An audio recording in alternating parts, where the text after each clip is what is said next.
میں نے 5 منٹ کے بعد گاڑی روک دی اور وہ مجھے دعائیں دیتی ہوئی چلی گئی۔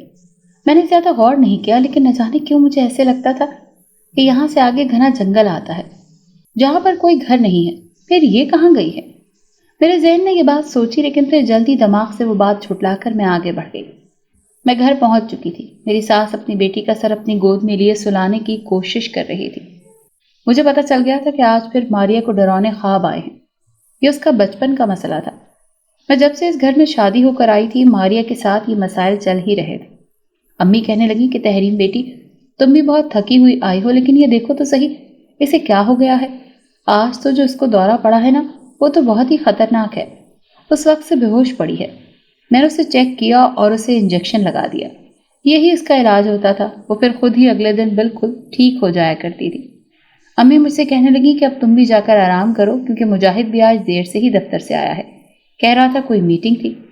میرے والدین سعودی عرب میں رہتے تھے۔ میری شادی یہاں پاکستان میں اپنی خالہ کے گھر میں ہو گئی تھی۔ مجاہد میرے شوہر اور ماریا ان کی ایک ہی بیٹی ہے۔ میری خالہ یعنی میری ساس بھی ہمارے ساتھ ہی رہتی ہیں۔ میرے سسر سعودی عرب میں ہی رہتے ہیں، جہاں وہ اور میرے ابو مل کر کاروبار کرتے ہیں۔ میری شادی کو 10 ماہ ہو گئے ہیں۔ گھر میں بہت سی خوشحالی کے باوجود میں نے اپنی ملازمت نہیں چھوڑی، کیونکہ مجھے اس پیشے سے عشق ہے۔ اگلی صبح مجھے چھٹی تھی، اسی لیے میں بڑے اطمینان سے سوئی رہی۔ دن کے تقریباً 1 بجے میری آنکھ کھلی، جب باہر سے آنے والی آوازوں نے مجھے چونکا دیا۔ میں کمرے سے باہر نکلی تو وہاں رات والی لڑکی بیٹھی ہوئی تھی۔ مجھے دیکھتے ہی اٹھ کھڑی ہوئی اور اپنے ماتھے پر دونوں ہاتھ رکھ کر مجھے سلام کرنے لگی۔ میں نے اپنی ساس کو کل رات والا سارا واقعہ سنا دیا۔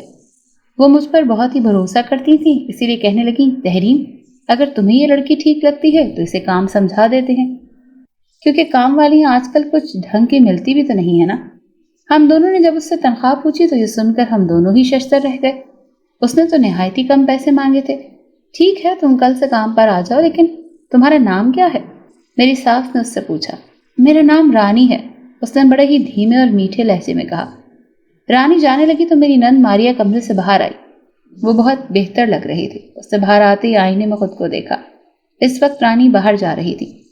جیسے ہی اس کی نظر ماریا پر پڑی، وہ ٹھٹک کر رک گئی اور ٹکٹکی باندھ کر میری نند کو دیکھنے لگی، جیسے اسے برسوں سے جانتی ہو یا کوئی شناسائی ہو۔ میں بھی کچھ حیران ہوئی، لیکن پھر خیال آیا کہ کچھ لوگ اس انداز میں دیکھتے ہیں، یہ کوئی نئی اور بڑی بات تو نہیں۔ نہ جانے کیا تھا کہ میں ماریا کے بارے میں حد درجہ تجسس آمیز رویہ رکھتی تھی۔ وہ مجھے بہت ہی عزیز تھی۔ آج میری پھر سے رات کی ڈیوٹی تھی۔ میں رات کا کھانا بنانے اپنی ساس کی مدد کر رہی تھی۔ میری نند ابھی پڑھ رہی تھی، اسی لیے کچھ خاص کام نہیں کرتی تھی۔ میں نے کبھی بھی اس بات کا برا نہیں منایا تھا۔ جب میں تیار ہو کر گھر سے نکلنے لگی تو اس وقت مجاہد گھر میں داخل ہو رہے تھے۔ کہنے لگے، آج میں تمہیں چھوڑ آتا ہوں۔ میں نے اس بات کے پیش نظر کہ پورے دن کے تھکے ہوئے ہیں، اسی لیے خود ہی جانے کا فیصلہ کر لیا۔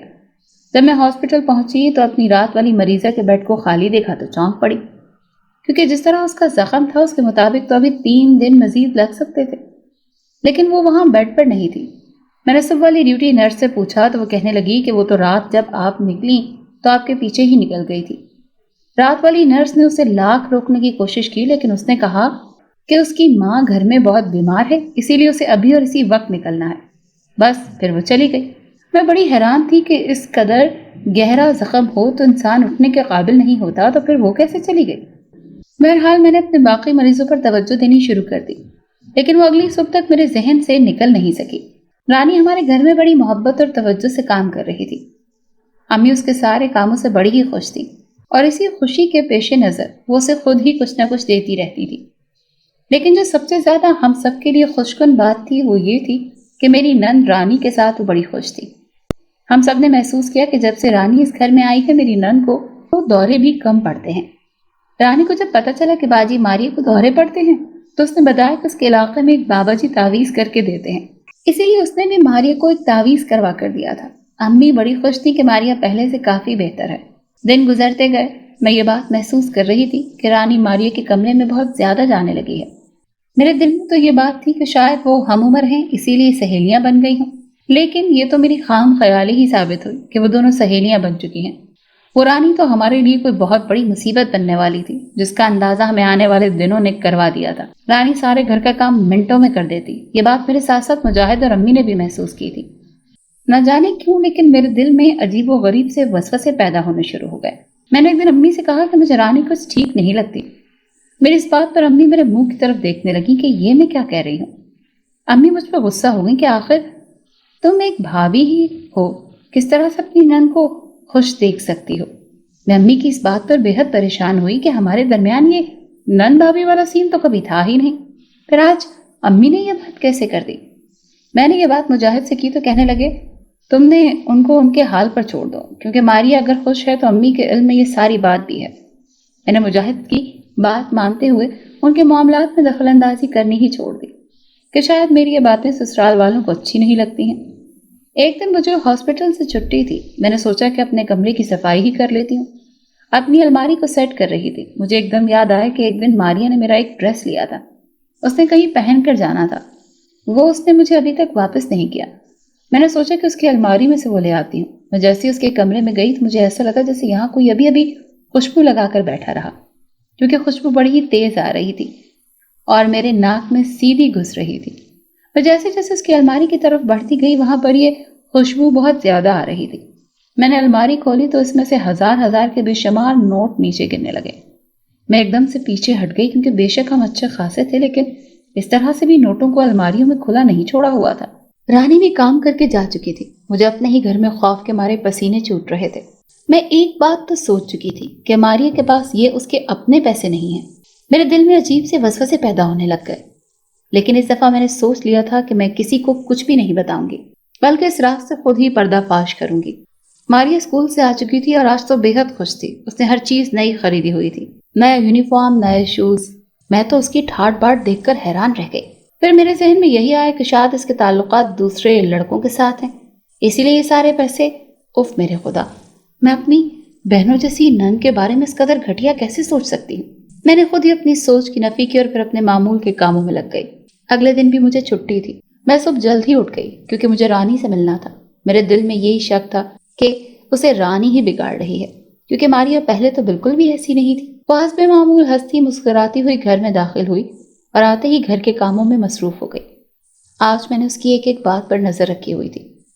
وہ سارے کام کر کے ماریا کے کمرے میں چلی گئی۔ آج ماریا نے بھی کالج سے چھٹی کر لی تھی، اسی لیے دونوں ایک ساتھ ہی کمرے میں تھی۔ دونوں کے ہنسنے کی خوب آوازیں آ رہی تھیں۔ میں نے رانی کو آواز دی اور کہا کہ ذرا کچن میں ایک دفعہ اور کپڑا لگا دو۔ وہ میری بات مانتے ہوئے کچن میں چلی گئی اور میں اس کو باہر بیٹھ کر دیکھنے لگی۔ وہ جیسے جیسے کپڑا لگا رہی تھی مجھے ایک دفعہ پیچھے مڑ کر دیکھا لیتی۔ میں ایک رسالہ پڑھنے میں مصروف تھی۔ ایک دم سے میرے اس پر نظر پڑی تو مجھے ایک دم سے جھٹکا لگا، کیونکہ وہ ایک سپاٹ سفید چہرہ لیے میری طرف دیکھنے میں مگن تھی۔ میں نے جس اسٹول پر بیٹھی ہوئی تھی اسی پہ میرے ساتھ آ کر بیٹھ گئی، لیکن اس نے کوئی بات نہیں کی۔ پھر میں نے جب اس کو غور سے دیکھا تو اس کے بال ایک دم سے بے حد چھوٹے ہو گئے، حالانکہ مجھے بہت ہی اچھی طرح سے یاد ہے کہ اس کے بال بہت ہی لمبے اور گھنے تھے۔ میں نے اسے کافی سارا پیچھے ہٹ کر بیٹھ گئی اور پھر اس کی طرف دیکھا ہی نہیں گیا۔ وہ کچن سے فارغ ہوئی تو کہنے لگی، باجی کوئی اور کام ہے تو بتائیں۔ میں نے اسے نفی میں سر ہلاتے ہوئے ہاتھ سے اشارہ کیا کہ وہ فوراً چلی جائے۔ وہ باہر کہاں نکلی مجھے کچھ علم نہیں تھا۔ میں کافی دیر تک ایک ہی پوزیشن میں بیٹھی رہی، پھر ایک دم سے میرے دماغ نے کام کرنا شروع کیا تو میں نے ماریا کو دوبارہ بلانے کے لیے ماریا کے دروازے پر دستک دی۔ دروازہ کھلا ہوا تھا۔ میں دبے پاؤں اندر چلی گئی، لیکن اندر کے منظر نے مجھے چونکا کر رکھ دیا، کیونکہ ماریا میری نند کھلے بالوں کے ساتھ بیڈ پر جھوم رہی تھی اور رانی کسی اور ہی روپ میں بال کھولے اس کے قدموں میں بیٹھی ہوئی تھی۔ ابھی میں ان دونوں کے بارے میں سوچ ہی رہی تھی کہ اچانک ہی ماریا کے کمرے کی کھڑکی میں سے ایک آدمی اندر آتا ہوا محسوس ہوا۔ میں اسے دیکھ کر چیخنے لگی، لیکن میری چیخ تو کہیں حلق میں ہی رہ گئی، کیونکہ یہ تو وہی اس رات والا آدمی تھا جس نے مجھ سے لفٹ مانگی تھی۔ رانی اور وہ ایک دوسرے کو دیکھ کر مسکرا رہے تھے اور پھر ہزار ہزار کے نوٹ ماریا پر نچھاور کر رہے تھے، جیسے ماریا ایسے وصول کر رہی تھی کہ جیسے یہ اس کا حق ہو۔ میں کافی دیر تک یہ منظر دیکھتی رہی، لیکن پھر یہ منظر بدل گئے اور وہ آدمی کھڑکی میں سے باہر نکل گیا اور رانی اپنے اصلی روپ میں آ گئی۔ ماریا اٹھی اور اس نے سارے پیسے بڑی احتیاط کے ساتھ الماری میں ایک دفعہ پھر سے رکھ دیے۔ میں تو حیران کہ یہ ہو کیا رہا ہے۔ میں اپنے کمرے میں تو گئی، لیکن ایک پل کے لیے بھی چین نہیں تھا۔ ایک دم سے اپنی نوکری سے نفرت محسوس ہونے لگی۔ میں یہاں دن رات کام کر کے بھی اتنا نہیں کما پا رہی تھی جتنا ماریا چند گھنٹوں میں کما رہی تھی۔ بہرحال میں نے دل میں ایک دفعہ فیصلہ کر لیا تھا کہ اب مجھے اسی فیصلے پر چلنا تھا۔ میں ہاسپٹل گئی اور جا کر 3 ماہ کی چھٹی لے لی اور یہی کہا کہ میری طبیعت دن بدن خراب رہنے لگی ہے، اسی لیے میں کچھ عرصے مکمل طور پر آرام کرنا چاہتی ہوں۔ میری چھٹی منظور کر لی گئی۔ آج میری چھٹی کا پہلا دن تھا، میں گھر میں ہی تھی۔ مجاہد کہنے لگے مجھے کچھ عرصے کے لیے ابا کے پاس سعودی عرب جانا ہے کیونکہ وہاں پہ کاروبار کے سلسلے کو مزید آگے بڑھانا ہے۔ تحریم تم بھی چلو، اب تو تم بھی چھٹی لے چکی ہو۔ میں نے نہ جانے کیسے انہیں راضی کیا، حالانکہ چھٹی تو میں نے کسی اور مقصد کے لیے لی تھی۔ بہرحال چند دنوں میں ہی ہم لوگوں نے تیاری کر لی۔ کل صبح ہماری فلائٹ تھی، آج صبح ہی رانی آ گئی۔ وہ میرے کمرے کی صفائی کر رہی تھی۔ میں نے اسے کہا کہ یہ کام جلدی ختم کر لو کیونکہ مجھے تم سے بہت ضروری بات کرنی ہے۔ وہ شاید کچھ سمجھ تو گئی تھی، اسی لیے کام پہلے سے آہستہ کرنے لگی۔ میں نے اسے ڈانٹ دیا تو پھر جلدی سے کام کر کے میرے پاس آ کر بیٹھ گئی اور کہنے لگی باجی آپ نے جو کچھ پوچھنا ہے نا وہ میں پہلے ہی سب کچھ جانتی ہوں، اسی لیے بہتر تو یہی ہے کہ آپ ان تمام باتوں کو رازوں میں ہی رہنے دیں ورنہ بڑے مسائل ہو جائیں گے۔ میں تو اس کے منہ کی طرف دیکھنے لگی، جو بات میں نے ابھی کی ہی نہیں تھی وہ یہ کیسے جانتی تھی؟ ابھی میں نے کچھ پوچھنے کے لیے منہ اس کی طرف کیا ہی تھا کہ ماریا کمرے میں آ گئی اور آ کر کہنے لگی کہ بھابی آپ کو بھائی بلا رہے ہیں۔ میں دونوں کو تیز نظروں سے دیکھتے ہوئی جلدی سے کمرے سے باہر نکل گئی۔ وہ دونوں بھی میرے پیچھے ہی ماریا کے کمرے میں چلی گئیں۔ میں مجاہد کی بات سننے لگ گئی اور میری بات پھر درمیان میں ہی رہ گئی۔ اپنے سامان کی پیکنگ کرتے ہوئے مجھے شک سا ہوا۔ ماریا آج باہر ہی گھوم پھر رہی تھی، لیکن آج تو وہ بے حد خوش تھی، اس کے پاؤں زمین پر نہیں لگ رہے تھے۔ میں امی کے ساتھ کچن میں بیٹھی ہوئی تھی کہ ماریا نے مجھے اپنا ایک جوڑا دیا، کہنے لگی بھابی یہ پہن کر دیکھیں، پھر اسی ناپ کے میرے لیے کپڑے آپ نے لے کر آنے ہیں۔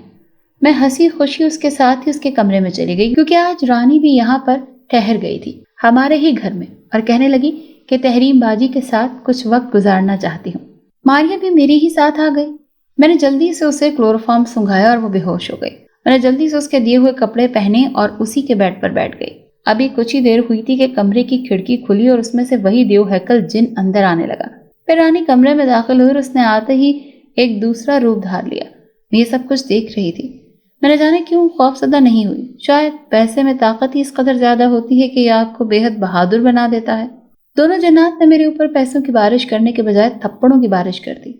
میں اس اچانک حملے کے لیے ہرگز تیار نہیں تھی کیونکہ یہ سب کچھ اس قدر اچانک ہوا تھا کہ میں خود کو سنبھال ہی نہیں پائی۔ جب وہ مجھے مار مار کر تھک گئے تو ان دونوں نے ایک دوسرے کو اشارے کیے اور وہ مجھے اٹھا کر کھڑکی کے پار لے گئے۔ میں تو صرف اتنی سی ہوش میں تھی کہ جیسے میرے ارد گرد بہت ساری جھاڑیاں ہوں اور وہ مجھے چبھ رہی ہوں۔ پھر وہ مجھے ایک ویرانے میں لے گئے اور مجھے زمین پر دے مارا۔ پھر بولے تم نے ہمارے بہت ہی بڑے کام میں آج ایسا خلل ڈالا ہے کہ ہمیں اب یہ کام دوبارہ سے کرنا پڑے گا۔ وہ مرد جن رانی کو اشارے میں کچھ سمجھا رہا تھا جسے رانی بڑے ہی غور سے سن اور سمجھ رہی تھی۔ اچانک نہ جانے کیا ہوا، اس مرد جن کے ذہن میں آیا کہ وہ کہنے لگا کہ اسے واپس اس کے گھر چھوڑ آتے ہیں کیونکہ اس کی آج اس گھر میں آخری رات ہے تو یہ رات اپنے ہی گھر میں گزار لے۔ وہ مجھے اٹھا کر گھر لے گئے اور میرے کمرے میں مجھے چھوڑ دیا۔ میں اپنے بیڈ پر لیٹی ہوئی تھی جب ہی مجاہد کمرے میں داخل ہوا۔ وہ میرے چہرے کی طرف دیکھ کر کچھ پریشان ہوئے کیونکہ میرا چہرہ سرسوں کے پھولوں کی طرح ہو رہا تھا۔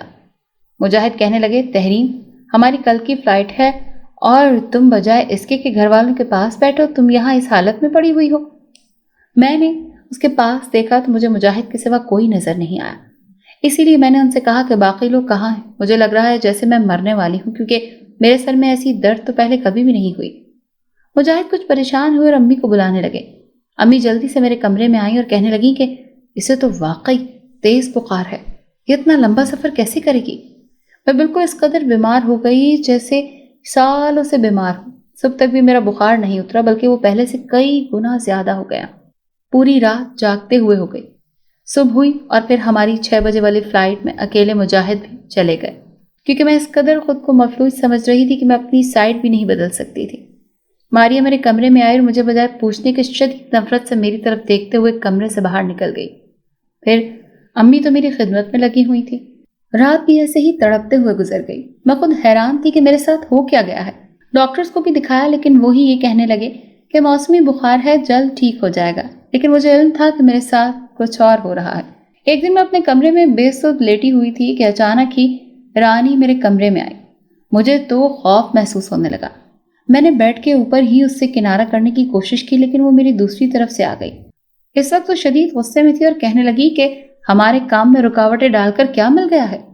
میں کچھ سمجھی نہیں، میں نے دھیمے لہجے میں کہا۔ پھر وہ میرے اور قریب آئی اور کہنے لگی کہ جانتی ہو میں کون ہوں؟ میں تمہاری موت ہوں۔ اس نے وحشی انداز میں مجھ سے کہا تو میں بیڈ پر ہی لرزنے لگی، کیونکہ وہ آج پھر سے اپنی جناتی روپ میں تھی، اور اس نے ایک دفعہ زور سے پکارا تو وہ کھڑکی میں سے اسی دن والا آدمی بھی داخل ہو گیا۔ ان دونوں کی شکلیں انسانی شکلوں سے بدل کر جناتی اشکال میں تبدیل ہو چکی تھی۔ میں نے ڈر کے مارے اس سے پوچھا کہ تم لوگ کون ہو اور مجھ سے کیا چاہتے ہو؟ رانی مجھ سے کہنے لگی کہ تم نے ماریا کی شرٹ کیوں پہنی تھی؟ میں نے وہ جان بوجھ کر نہیں پہنی تھی، میں نے چھپاتے ہوئے کہا۔ ارے تم نے وہ قمیض جان بوجھ کے پہنی تھی کہ جو اتنی ڈھیروں رقم ماریا کو مل رہی ہے نا وہ تمہیں مل جائے، وہ میرے اوپر جھکتے ہوئے کہہ رہی تھی۔ نہیں تو میں ایسا کیوں چاہوں گی؟ میں تو ماریا کو ہمیشہ سے ہی اپنی سگی بہنوں کی طرح چاہتی ہوں، میں نے جان چھڑاتے ہوئے کہا۔ نہیں، بالکل بھی نہیں، تم بالکل جھوٹ بول رہی ہو، اس نے مجھے تیز لہجے میں کہا۔ پھر وہ ایک دم سے رونے لگی۔ رانی میرے سامنے پہلی دفعہ رو رہی تھی، اسی لیے میرے دل کو کچھ ہوا۔ وہ مجھے بتانے لگی کہ اگر میں تمہیں ساری حقیقت بتا دوں تو کیا تم میری مدد کرو گی؟ رانی نے اپنے آنسو چھپاتے ہوئے مجھ سے کہا۔ ہاں کیوں نہیں، میں تمہاری خوب مدد کروں گی، میں نے ساری طور پر اپنی جان چھڑاتے ہوئے کہا۔ وہ کہنے لگی، یہ بات بالکل درست ہے کہ میں ایک انسان نہیں بلکہ ایک جنزادی ہوں، اور وہ جو دوسرا آدمی آپ کو اس رات ملا تھا، وہ جو سامنے بیٹھا ہوا ہے، وہ کوئی اور نہیں بلکہ وہ میرا بھائی جنزادہ ہے۔ ہم دونوں ہی اپنے دیش سے نکال دیے گئے ہیں، ہم دونوں ہی اپنے دیش سے اب نہیں واپس جا سکتے۔ ہم دونوں ہی مسلمان جنزادے ہیں، اور ہمارے والدین کہیں ہمارے بچپن میں ہی کھو گئے تھے۔ ہم نے اپنی برادری سے یہ کہا کہ ہمارے والدین کی تلاش میں ہماری مدد کریں، لیکن وہ کہتے ہیں کہ تم لوگوں کے والدین نے پوری برادری کو ناراض کر کے شادی کی تھی، اسی لیے ہم اب ان کی کسی بھی مشکل میں کوئی مدد نہیں کریں گے۔ یہ جو میرا بھائی ہے نا، اس نے وہاں ایک جنزادے کو غصے میں آ کر مار بھی ڈالا تھا۔ وہ ہمارے والدین کے بارے میں بڑی ہی گھٹیا باتیں کرتا تھا۔ بھائی یہ سب کچھ برداشت ہی نہیں کر سکے، اسی لیے اس کو مار دیا۔ جب سے یہ واقعہ ہوا ہم یہاں انسانوں کی بستی میں مارے پھر رہے ہیں، لیکن آپ کے سارے گھر والے ہی بڑے اچھے ہیں، وہ ہماری مدد کر رہے ہیں، انہوں نے ہم دونوں کو ہی اپنے گھر میں پناہ دی ہوئی ہے۔ ہم یہاں پر بہت سے لوگوں کے گھروں میں پناہ لینے کی کوشش کر رہے تھے، لیکن یہاں انسانوں کی بستی میں بہت ساری گندی نظروں نے ہمیں اس بات پر مجبور کر دیا کہ ہم لوگ یہاں اپنے اصلی روپ میں ضرور ان کو دکھائیں۔ ماریا بھی بڑی ہی اچھی ہے، ان کو وہ جو دورے پڑتے تھے نا، وہ بھی ہماری وجہ سے پڑتے تھے، اب وہ بالکل ٹھیک ہو جائیں گے۔ ماریا نے ہمیں انسانی بولی سکھائی ہے، وہ ہمارے ساتھ وقت گزارتی ہیں، ہمیں پیار کرتی ہیں، اس کے عوض ہم ان سے ڈھیروں انہیں پیسے دیتے ہیں۔ یہ پیسے ہمارے پاس بڑے پرانے پڑے ہوئے ہیں، اسی لیے ہمیں ان پیسوں کی کوئی ضرورت نہیں ہے۔ ماریا باجی اتنی اچھی ہیں کہ وہ یہ پیسے خود ہی خرچ نہیں کرتی، بلکہ وہ سارے پیسے غریبوں کو دے کر ان کی ضروریات کو پورا کر رہی ہیں۔ ہمیں اس پیسے کی کوئی ضرورت نہیں ہے، ہمیں تو اپنے والدین کی ضرورت ہے۔ اب بس ہمیں 14ویں کی رات کا انتظار تھا۔ جیسے جیسے ہم نے ہوش سنبھالی تو ہمیں معلوم ہوا کہ ہمارے والدین یہاں انسانوں کی بستی میں کسی عامل کی قید میں ہیں، اور وہ ان دونوں سے غلط کام لیتا ہے۔ ہمارے والدین کی جناتی طاقت اتنے سال قید میں رہنے کی وجہ سے ختم ہو گئی ہے۔ اب ہمیں مزید یہ علم ہوا ہے کہ ماریا باجی کی امی اس عامل کو جانتی ہیں۔ بس اب اس ماہ کی 14 چاند کو ہم لوگ اس عامل کے پاس جائیں گے اور اپنے والدین کو آزاد کروا لیں گے، کیونکہ یہاں انسانوں کی بستی میں رہتے ہوئے ہم روزانہ رات کو اپنے دیس بھی جاتے رہتے ہیں، اور ہم نے بہت ساری جناتی طاقت حاصل کر لی ہے۔ اب ہمیں کوئی خطرہ نہیں ہے۔ میں نے ان کی ساری باتیں سن لی تھی اور ساتھ ہی ان سے معافی بھی مانگی کہ مجھے اپنے کیے پر بے حد شرمندگی ہے، مجھے ایسا بالکل بھی نہیں کرنا چاہیے تھا۔ میں اب تم لوگوں کے لیے کیا کر سکتی ہوں؟ میں نے اپنی جان کو بچاتے ہوئے پوچھا۔ تم ماریا کی شادی میرے اس بھائی سے کرواؤ گی، کیونکہ یہ دونوں ایک دوسرے سے بے حد محبت کرنے لگ گئے ہیں اور اب ایک دوسرے کے بنا نہیں رہیں گے۔ یہ ساری باتیں سنتے ہی میں نے اپنے منہ پر ہاتھ رکھ لیا، کیونکہ یہ کیسے ممکن تھا کہ ایک انسان کی شادی کسی جن سے ہو جائے؟ یہ ممکن نہیں ہے، میں نے ایک ناکام سی کوشش کرتے ہوئے کہا۔ ٹھیک ہے، اگر یہ ممکن نہیں ہے تو پھر تم مرنے کے لیے تیار ہو جاؤ، کیونکہ میرا بھائی ایک جنزادہ ہے، وہ کئی گنا زیادہ طاقتیں رکھتا ہے۔ اگر اس کے خلاف کوئی بھی بات نہ مانی گئی تو پھر وہ اپنی طاقت کو استعمال کرے گا۔ میں تو بڑی ہی عجیب مشکل میں پھنس گئی تھی، اور پھر میں نے کسی طرح وہاں پر اس بات کی حامی بھر لی۔ اگلے 2 سے 3 دن تک میں کافی بہتری محسوس کر رہی تھی۔ مجاہد مجھ سے کہنے لگے کہ اب تم ٹھیک ہو تو یہاں آ جاؤ، لیکن میں اب یہاں سے کہیں بھی نہیں جا سکتی تھی، اسی لیے مجاہد کو میں نے انکار کر دیا۔ وہ میری اس حرکت پر بے حد پریشان تھے، لیکن منہ سے کچھ بھی نہیں کہہ رہے تھے۔ میں انہیں سوچوں میں غرق تھی کہ مجھے کسی کی رونے کی آواز آئی۔ امی گھر پر نہیں تھی، رانی کام کر کے جا چکی تھی۔ وہ پورا دن رانی کے روپ میں رہتی تھی اور پھر رات ہوتے ہی وہ جنزادی فوراً جن بن جاتی تھی۔ یہ اس کا جناتی اور اصل نام تھا، فوزان۔ گھر میں اس راز کا میرے علاوہ صرف ماریا کو ہی علم تھا۔ وہ ہر وقت سوجی ہوئی آنکھوں کے ساتھ ادھر ادھر پھرتی رہتی تھی۔ ایک دن میں گھر میں اکیلی تھی کہ مجھے کسی کے سسکیوں اور رونے کی آواز آئی، ساتھ میں کوئی سرگوشیاں بھی کر رہا تھا۔ میں نے آواز کی سمت میں چلنا شروع کر دیا۔ آواز جیسے جیسے قریب آتی جا رہی تھی میری بے چینی بڑھتی جا رہی تھی۔ آواز ماریا کے کمرے میں سے آ رہی تھی۔ میں جیسے ہی کمرے کے قریب پہنچی تو وہاں کا منظر دیکھ کر کچھ پریشان سی ہو گئی، کیونکہ ماریا اس جنزادے کے سینگ سے لگی رو رہی تھی اور ساتھ میں یہ بھی کہہ رہی تھی کہ یہاں کے انسان بڑے ظالم ہیں، وہ کبھی بھی ہمیں ایک نہیں ہونے دیں گے، اسی لیے بہتر یہ ہے کہ مجھے اپنے ساتھ ہی لے چلو اپنے دیس میں۔ وہ جنزادہ کہنے لگا، میں نے سارا بندوبست کر لیا ہے، تم بالکل بھی مت گھبراؤ۔ اگر تم نے ایسے ہی رونا ہے تو پھر میرے یہاں کھڑے رہنے کے لیے کوئی فائدہ نہیں ہے۔ میں خالی تمہیں تسلیاں دینے کے لیے تو نہیں آیا۔ ماریا چپ کر گئی اور ساتھ ہی اس کے سینے میں مزید سر دے لیا۔ وہ اس کے ماتھے پر بوسہ دے رہا تھا اور بار بار ماریا کے آنسو صاف کر رہا تھا۔ میں اس بات پر بے حد پریشان تھی کہ میری نند نے کہاں پر دل لگا لیا ہے۔ اگر یہاں پر اس کی شادی نہ ہو سکی تو پھر کس قدر مشکل ہو جائے گی، یہ اس بات کو بالکل بھی نہیں سمجھ رہی۔ میں نے اس لمحے بڑے ہی دل سے دعا کی تھی، جو کچھ ان دونوں کے حق میں بہتر ہے بس مالک وہ کر دے۔ رانی میرے پاس آئی اور کہنے لگی کہ باجی تمہاری ابھی بھی بے چینی کم نہیں ہوئی۔ یہ ساری باتیں تھیں جن کے بنا پر تم اس قدر زیادہ بے چین تھی۔ میں نے یہ سب سنا تو رانی کی آنکھوں میں آنے والے آنسوں کو دیکھ کر میری آنکھیں بھی پرنم ہو گئیں۔ آج چاند کی 12 تاریخ ہے تو ہمیں کل جا کر اپنے والدین کو چھڑانا ہے اس عامل سے، کیونکہ اگر ہم لوگ کل انہیں چھڑا نہیں سکے تو پھر ہمیں مزید 100 سال انتظار کرنا پڑے گا، اور ہم اب اس قدر زیادہ انتظار نہیں کر سکتے۔ رانی نے مجھے 2 ٹوک الفاظ میں بتایا۔ میرے بھی بے شمار آنسو امٹ پڑے اور میرے دل میں یہ بات آ گئی کہ والدین کی جدائی کا غم بھلا کون سہ سکتا ہے، لیکن ہمیں ہمارے سردار جن نے بتایا ہے کہ تم لوگ ہی اپنے والدین کو واپس لا سکتے ہو۔ اگر تم دونوں کسی جوان حافظ قرآن لڑکی کو اپنے قابو میں کر لو تو اب یہ ماریا باجی ہی اس پورے علاقے میں ایسی ملی ہے جو ہم نے انہی کو اپنے ساتھ ملا لیا۔ رانی مجھے بتانے لگی، 12 تاریخ گزر چکی تھی، آج دن 13 اور رات 14ویں کی تھی۔ رانی نے ایڈوانس میں ہی چھٹی لے لی تھی۔ وہ دونوں بہن بھائی انسانی روپ میں ہی علاقے سے کافی دور ایک جھونپڑی میں بیٹھے عامل کے پاس پہنچ گئے اور اسے کہا کہ ان کے والدین کہیں گم ہو گئے ہیں۔ عامل کے پاس بھی کالا علم تھا، اس سے پہلے ہی معلوم کروا لیا تھا کہ یہ کسی کو ڈھونڈ رہے ہیں۔ اس نے فریب سے بات کرتے ہوئے کہا کہ میں تو اتنے بڑے بڑے کام نہیں کر سکتا کہ کسی کے والدین کو ڈھونڈ سکوں، اسی لیے کہیں اور جا کر پتہ کرو، اگر نہیں پتہ چلتا تو پھر میرے پاس آنا۔ فوزان کہنے لگی، پتہ تو تمہارے پاس بالکل درست ہی ہے اور ہم بالکل درست پتے پر آئے ہیں، لیکن اگر آپ ہماری کچھ مدد کر دیں تو ہم آپ کے بے حد مشکور ہوں گے۔ نونان جو کہ فوزان کا بھائی تھا اس نے بڑے ہی آرام سے کہا، لیکن عامل کہاں کوئی ہار ماننے والا تھا۔ اس نے باتوں کو گھمانا شروع کر دیا اور ادھر ادھر کی باتیں کرنے لگا۔ نونان کو بے حد غصہ آ رہا تھا، لیکن اس کی بہن نے اس کو قابو میں رکھا ہوا تھا۔ اچانک ہی وہاں پر کچھ اور لوگ بھی آ گئے۔ ان میں ایک ماں تھی جس کے بیٹے کا پچھلے 15 دن سے کچھ پتہ نہیں چل رہا تھا۔ وہ اس عامل کے پاس حساب لگوانے آئی تھی۔ عامل نے کہا کہ 20,000 لاؤ تو تمہارا بیٹا تمہارے پاس ہوگا۔ ننان کو یہ سب کچھ دیکھ کر بے حد غصہ آیا اور اس نے جلدی سے اٹھ کر اس کی گردن دبوچ لی، لیکن وہ کوئی عام سا عامل نہیں تھا، اس نے بھی بھرپور بندوبست کیا ہوا تھا۔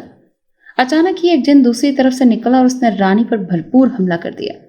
اس کے حملہ کرنے کی دیر تھی کہ نونان اس پر جھپٹا اور ساتھ ہی اس نے اس جن کو 2 ٹکڑوں میں کر دیا۔ وہاں پر بیٹھے ہوئے لوگ جلدی سے ادھر ادھر ہونے لگے۔ عامل نے اپنی ساری طاقتیں لگا دی، لیکن بے سود رانی نے ایک ہی بار سے اس عامل کی گردن دبوچی اور اسے پرے پھینک دیا۔ اس کے ایسا کرنے کے ساتھ ہی پوری جھونپڑی کو آگ لگ گئی۔ آگ لگنے کی دیر تھی کہ ایک دن سے دھواں سا بھر گیا اور پیچھے پڑے 2 مرتبانوں میں سے 2 جن نکلتے ہوئے باہر آئے۔ ان میں سے ایک جن زیادہ تھا جس نے باہر نکلتے ہی فوزان اور نونان کو گلے سے لگا دیا۔ وہ جن زادی ان دونوں کی ماں تھی۔ پھر دونوں اپنے ماں باپ سے بھی ملے اور چاروں جنات ہنستے کھیلتے ہوئے ماریا کے گھر کی طرف چل دیے۔ میں اس وقت آنے والے کل کے بارے میں سوچ رہی تھی کہ ماریا روتی ہی جا رہی تھی اور میں اس کی پسند کے بارے میں جانتے ہوئے پریشان ہو رہی تھی کہ اس کو اس بھری دنیا میں یہی ایک پسند آیا ہے۔ میں نے امی کو باتوں ہی باتوں میں یہ بتایا کہ یہ لوگ ماریہ کے رشتے کے سلسلے میں آئے ہیں۔ میں ان کو بڑی ہی اچھی طرح سے جانتی ہوں، اسی لیے ان کے بارے میں فکر مند ہونے کی کوئی ضرورت نہیں ہے۔ میری ساس کو لوگ تو معقول ہی لگے تھے، لیکن وہ یہی سوچ رہی تھی کہ نہ تو بیٹا گھر ہے اور نہ ہی شوہر، تو پھر یہ سب کچھ کیسے ہوگا؟ ابھی ہم لوگ یہی باتیں سوچ ہی رہے تھے کہ اچانک ہی دروازے پر دستک ہوئی اور ماریہ کے پھپھو لوگ آ گئے۔ وہ بھی لدے پدے آئے تھے۔ انہوں نے اپنے آنے کی وجہ بتائی کہ ہم لوگ ماریہ کے رشتے کے سلسلے میں آئے ہیں۔ امی کو تو یہ بات بڑی ہی پسند آئی تھی۔ امی تو تقریباً ہاں کر بھی چکی تھی اور انہوں نے رانی لوگوں سے معذرت کر لی، کیونکہ رانی تو اب میری ایک جاننے والی کے روپ میں آئی تھی۔ امی نے بڑی خوشی خوشی ابو کو سعودی عرب میں بتا دیا۔ اس طرح سے ماریہ کے لیے رشتہ آیا ہے۔ اپنے ہونے کی وجہ سے کوئی زیادہ رسمیں بھی نہیں کی گئی، اسی لیے ابو نے کہا کہ ہم لوگ 1 ماہ تک آ رہے ہیں، اسی لیے تم لوگ شادی کی تیاریاں مکمل کر لو، ٹھیک آنے کے 2 دن کے بعد ہی شادی کر دیں گے۔ یہ سننے کی دیر تھی کہ ماریہ سکتے میں آ گئی اور زور زور سے رونے لگی۔ وہ کسی اور کا تصور بھی نہیں کر سکتی تھی، وہ مر جائے گی۔ رات کو نونان پھر سے ماریہ سے ملنے کے لیے آیا اور اسے سینے سے لگائے کہنے لگا کہ میں اس شخص کو ختم کر دوں گا جو ہمارے درمیان آئے گا، اسی لیے تم بس میرا ساتھ دو، باقی سب کو میں خود دیکھ لوں گا۔ ماریہ تو بہت پہلے ہی اس پر دل ہار چکی تھی۔ میں نے ان دونوں کی حالت دیکھی تو شدید پریشان ہو گئی، کیونکہ دونوں کی حالت واقعی بہت عجیب تھی۔ کچھ دن گزرے تو نونان نہیں آیا، رانی تو باقاعدگی سے آتی رہی اور سارا کام کر کے جاتی تھی۔ ان کے والدین انسانی شکل میں ہمارے گھر سے کچھ فاصلے پر ایک گھر خرید کر اس میں رہ رہے تھے۔ نونان کو آئے ہوئے کافی دن گزر گئے تو میں نے رانی سے دریافت کیا۔ وہ کہنے لگی باجی وہ آج کل ماریہ کے لیے بے حد پریشان ہے، وہ اسے بہت زیادہ محبت کرتا ہے۔ اب اگر آپ سارے گھر والے مان بھی جائیں تو میرے والدین نہیں مانیں گے، کیونکہ میرے والدین یہی کہتے ہیں کہ ہم انسانوں کے ساتھ تعلقات نہیں بنا سکتے۔ اگر ہم نے ایسا کیا تو پھر ہمارے خاندان والے کبھی بھی ہمیں اپنے دیس میں واپس نہیں جانے دیں گے۔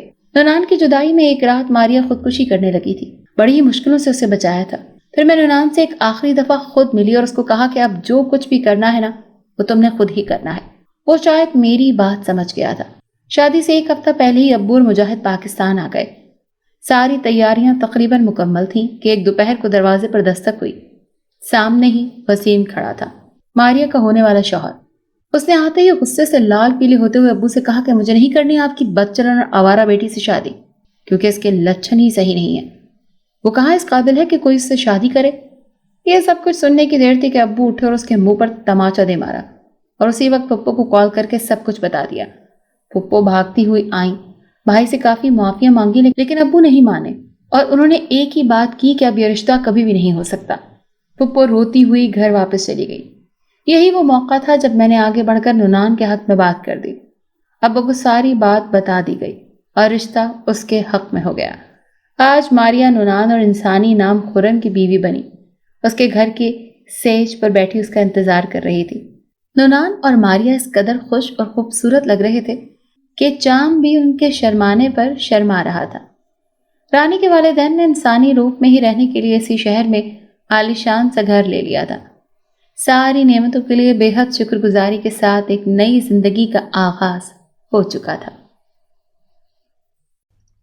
اگر آپ کو یہ کہانی اچھی لگی ہے تو اسے لائک کیجیے اور ہمارے چینل کہانی محل کو سبسکرائب کیجیے۔ اور ہاں، اگر آپ کے کسی دوست، رشتہ دار یا بہن کے ساتھ خدا نخواستہ اس طرح کا کوئی بھی واقعہ پیش آیا ہے تو ہمیں کامنٹ سیکشن میں اس کے بارے میں ضرور بتائیے۔